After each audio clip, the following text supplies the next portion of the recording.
Paulo, perfis falsos começaram a aplicar golpes pelas redes sociais, utilizando supostas fotos das vítimas do acidente. Rapaz, a maldade do ser humano não tem limite, viu?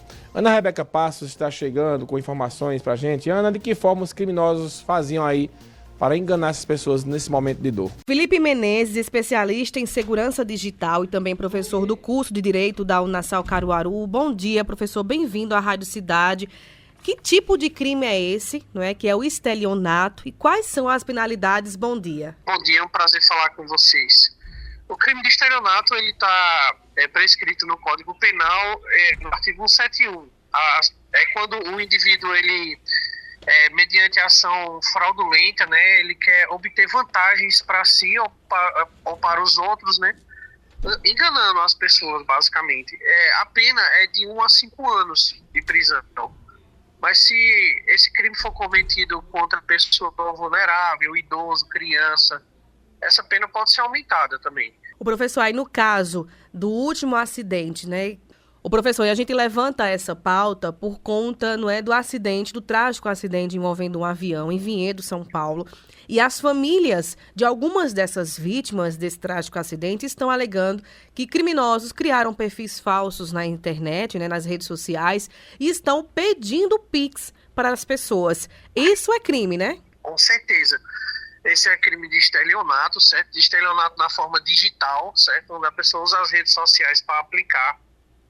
Nesse caso específico é de uma crueldade singular, né? Você induzir as pessoas ao erro numa situação dessa para obter vantagens, né, financeiras.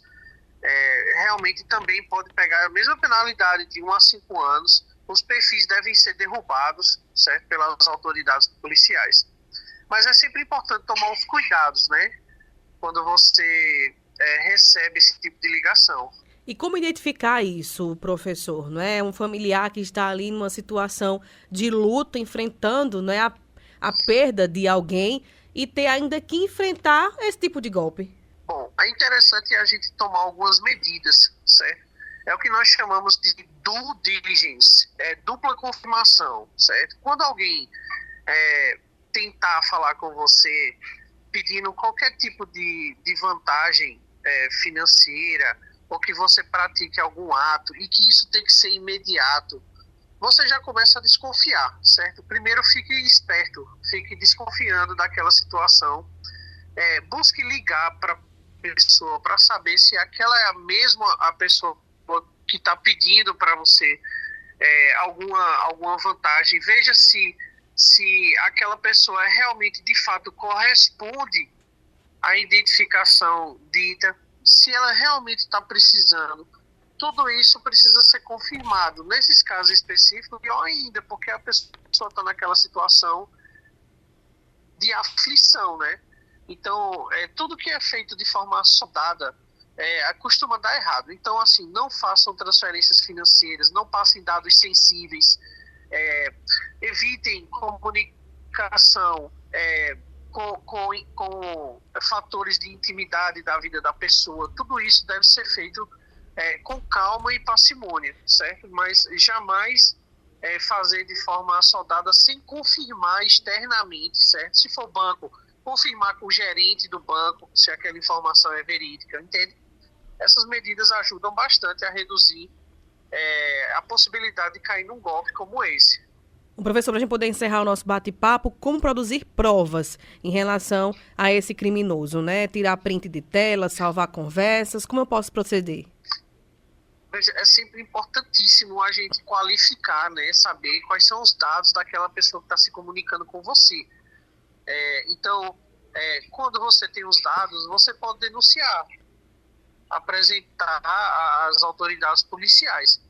Então, se você está no Instagram, por exemplo, ou na web aberta, você pode pegar o URL da página. No Instagram, por exemplo, quando você entra num perfil, tem 3 pontinhos logo na parte superior da tela. Se você clicar naqueles 3 pontinhos, em uma das opções tem capturar o URL da URL. Você coloca nas delegacia de cybercrime, por exemplo, podem fazer a busca e encontrar o IP da máquina e muitas vezes até a geolocalização daquela pessoa. Entende? Então, essas são algumas possibilidades, né? Muito bem, professor. Muito obrigada, viu, pelas orientações, pela informação. É se proteger, né, tomar cuidado, porque o criminoso, ele usa, não é, de diversas artimanhas para nos atingir, né? Obrigada, viu, professor? Bom dia. De nada, foi um prazer falar com vocês. Um abraço a todos.